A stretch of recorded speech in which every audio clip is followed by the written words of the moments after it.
Hello everybody, I hope you're having a great day. This is International Women's Day, and so I wanted to jump on live and really show you some ways that women, whether you're in corporate America or you're an entrepreneur, how to really demand your worth and your value and how to get paid for it. I was actually at the news this morning, and that's what we talked about. I gave 3 tips as far as it comes to your money on how to negotiate your worth. And it didn't matter whether you were in corporate America, had your own business, negotiate anything else. When you demand your value and you get paid for it. So I wanted to share those tips that I shared on the news with you all. And we know that women get paid less than men. Doesn't matter what color you are, it's always the same. It's going to be always being paid less. So women really have to figure out and know exactly what they need to do to demand their worth. So the first tip that I shared on TV was about show them the receipts. And what I mean about that is that show them the proof. If you're sitting down with a manager, if you're sitting down with someone you're trying to do business with, a potential client, you have to show them your receipts, and that means showing them your value. And the way to do that is to have a brag book. Now, a brag book can actually be a real notebook, or it can be digital. It can be on your computer in a file, but you're basically keeping everything that you contributed, let's say, to a company. So if you're sitting down with a manager, sitting down with your superior, whoever it may be, supervisor, and you're sitting down with them and you're trying to talk about a promotion, or you're talking about a raise, whatever it may be, you have to have a brag book that shows each and everything you've done, whether you've been with the company 3 years, 5 years, just 1 year. But you need to have that brag book down packed with every accomplishment that you have made, and not only an accomplishment, but an accomplishment that has added to the bottom line of that company. If you can show that this, what you did, X led to Y, which means the Y is the money that you added to the bottom line of the company, then you can ask for more money or ask for more anything. We'll talk about that in a minute. But you have to show your value. What you cannot do is go in there and talk about what you need, and that you need it because your student loan debt, or you need it because you just bought a new house, or you bought a new car, or your credit card debt is out of control, so you need extra money. Nobody cares about that. Your employer definitely doesn't care, and if you're an entrepreneur, no client cares about your financial obligations that you have. They care about how much money you are going to make them, period. It doesn't matter what the situation is, you have to show it what's in it for them. And when you show what's in it for them, it makes it a lot easier to negotiate the money that you want. So having that brag book and making sure that before you sit down with that manager, that supervisor, that client, that you have those accomplishments and that success and how you add it to the bottom line before you get started. You got to have it memorized so that when they start asking you questions, you bring out situation after situation, result after result, money that you made after money that you made for the company or for another client that will help you make it for this client that you're sitting in front of. So always have a brag book, and don't make it personal at all. It's not about you. It's not about your financial obligations. It's about what you can bring to the table. Now, in the back of your mind, you may have that, have in your mind that, oh man, my mortgage went up, or my car payment is behind, or whatever it may be. That may be in the back of your mind. That means that you need to prepare even more for that conversation so that you can get the max amount that you want, that you're asking for.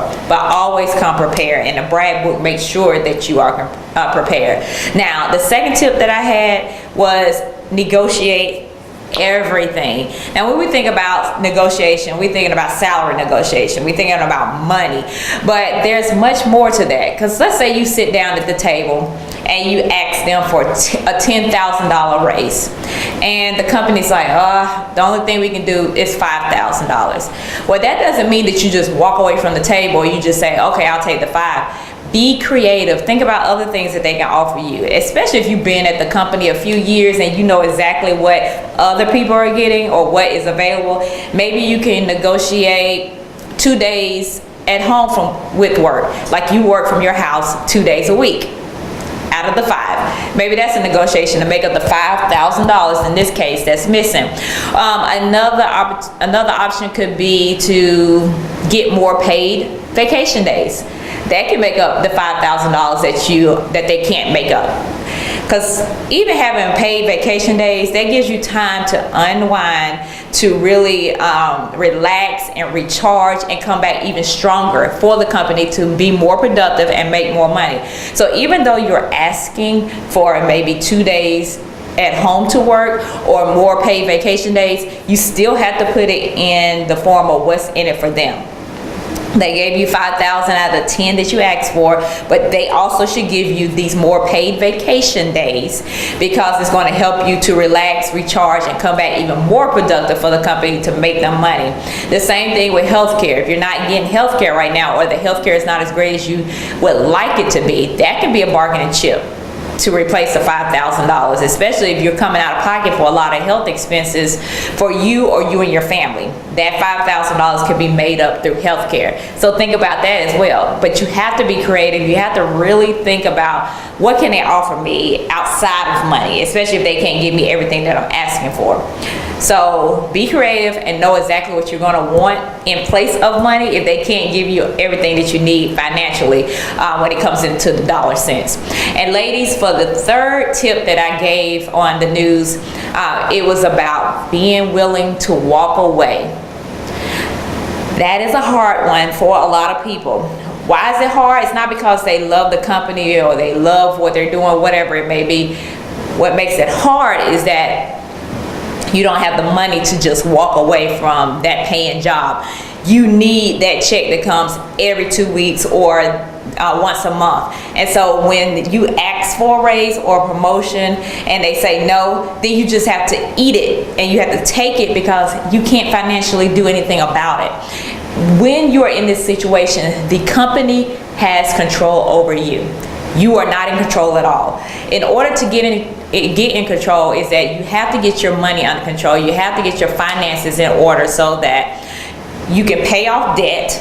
And I'm talking about consumer debt, which may be credit cards, a car, your student loans, whatever that may be that you're paying monthly bills on, paying that debt completely off. Because when you do that, now you have money to put into savings. And again, what I call it in case you're a breathing fund. A lot of people call it emergency fund. I call it in case you're a breathing fund. You get that stacked up, maybe $5,000, $10,000. Definitely, if you can get a year's worth of expenses saved, you're really winning. You're in control. When you have that cushion behind you, it makes you sit up straight in a review for a promotion or a raise, or when you're sitting in front of a client and you're trying to get that business. It makes you more confident because you know you got the money behind you. And so if you got the money behind you and you got the skills and the value that you're bringing to a company, you are unstoppable.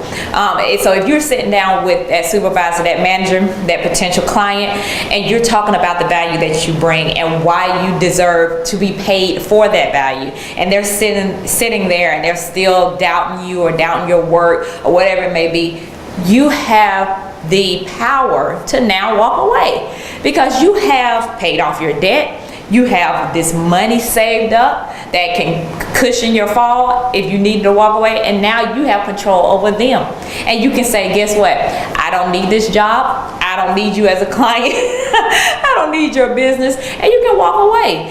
And you can go on to the next company in corporate America or wherever it may be and use your services there, and I bet you they will pay you because you have your brag book together for the interview, and you can go in there and ask for the starting salary that you wanted in the first place, which is $10,000 or $20,000 more than the last people were paying you, and you're going to show them how you can bring value.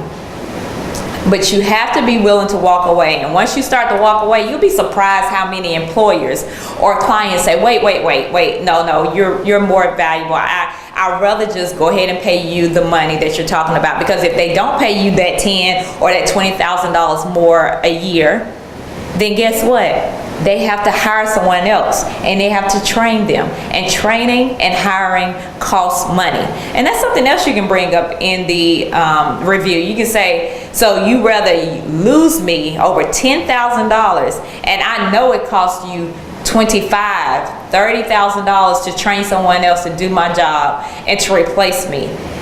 So you rather do that than just pay me the $10,000, and really throw it back at them and see what they say. But the entire time you're in control, because you're going to walk away if they don't say yes.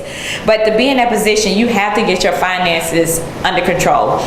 You got to get your money right, paying your debt off, and really making sure that you have that emergency fund. Now, if you read my blog post from this week, you see my story. You know where this is coming from, why I gave these tips, because I've been through it. And it wasn't until I paid that $50,000 of debt off in the 2 years, and I got my emergency fund really, really built up, that I had the courage to be able to ask for what I wanted, because I was in control and I could walk away if they didn't give it to me. Now, all of you know I have my own business now, but now it translates into potential clients. If someone wants to pay me, not pay me what I'm worth, the value that I bring, then guess what? I can walk away from that client, I can walk away from that business. I don't have to work with them. And I know it's their loss, and eventually they will figure that out. But what that does is that puts me in control, because the money is behind it. So that's why I wanted to share those tips, so that on International Women's Day, that we are prepared as women to get paid our value and to know what our worth is. Don't ever talk about it in any other terms than what is in it for them. In any situation, what's in it for them, and tell them to pay you to show you the value that you can bring to them and increase their bottom line. That's what it's all about. I always talk in terms of what's in it for the person I'm talking to, always, because that's how you get to where you want to go. So just remember those 3 tips that I talked about. Show them the receipts, negotiate everything, and be willing to walk away. It's up to you to really fight for what you want. And I'm talking to all the ladies that are watching. And even if you are a man watching, you may have a daughter, you may have a wife, you may have a sister, an aunt, a mother that may not be getting paid what they're worth. Pass this video along to them so that they can have these tips, so they can be strong in negotiation. If you have a wife, them being able to negotiate their worth increases the income of your household. It brings in more wealth, and you can grow wealth a lot faster or pay debt off a lot faster. So it's, even though that I'm talking to women, it affects everybody. And so that's why I wanted to share it, and I wanted to make sure that everybody got to hear these tips. So those that do not know me outside of LinkedIn that sees this, I am Janae Adams. I am the author of The Money Attractor. I speak all around the world at corporations as well as at higher ed institutions, and really talking about financial literacy, personal finances, making sure people get their money right. And one of the things I share whenever I speak is about salary negotiation and about how to make sure you're getting paid what you are worth. So this is very important to me, and I wanted to share it with you all so that you can use those tips, whether it's in your life or you can pass it on to another woman, to make sure that they're getting paid what they are worth, so that they can also prosper, so they can also grow wealth. Feel free to reach out to me, whether it's on LinkedIn, Instagram, Twitter, Facebook, or you can go to my website, www.debt, that's D-E-B-T, sucksuniversity.com, and I'm sure it's going to be in this post as well when I upload this. But happy International Women's Day, and to all the women out there, make sure you get paid what you are worth.